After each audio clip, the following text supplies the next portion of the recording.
الرحمن الرحيم. هنعمل مع بعض النهارده صينيه بطاطس بالفراخ تاتش هندي ومكسيكي مع بعض. انا هقول بسم الله على طول في الوصفه. عندي هنا بصله كبيره مبشوره ناعم،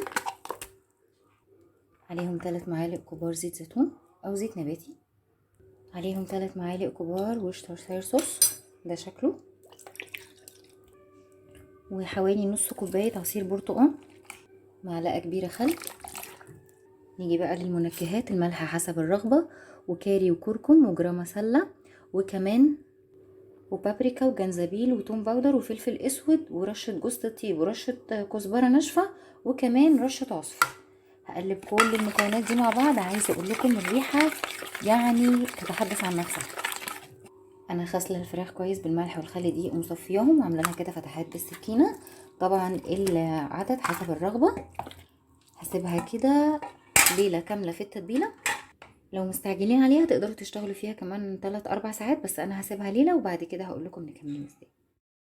بعد مرور ليله كامله وهي قاعده في التتبيله، مجهزه بقى البصل مقطعاها كده حلقات، لا هي تخينه قوي ولا رفيعه قوي، وكمان فلفل اخضر، وكمان طماطميتين كده متقطعه شرايح صغيره.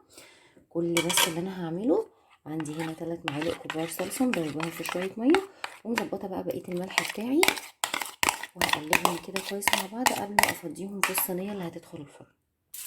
انا مشغله الفرن طبعا عندي من قبل كده، هدخلها من ساعه لساعه ونص كل واحده وحسب الفرن بتاعتها، بس هغطيها بورق فويل الاول، وبعد مرور نص الوقت هشيل الورقه عشان خاطر تاخد وش عندي وتحمر من فوق. هطلعها لكم بقى بشكلها النهائي.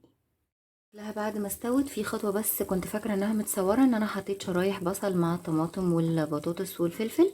بجد كنت اتمنى ان انتوا تكونوا موجودين معايا عشان تشموا الريحه وتذوقوا الطعم. اتمنى ان انتوا تجربوها، ويا ريت تسيبوا لي كومنت رايكم فيها ايه، وما تنسوش تفعلوا الجرس عشان يوصلكم كل جديد. ولو عجبك الفيديو لايك وسبسكرايب وشير، وان شاء الله هنشوفكم في صفحه تانية جديده.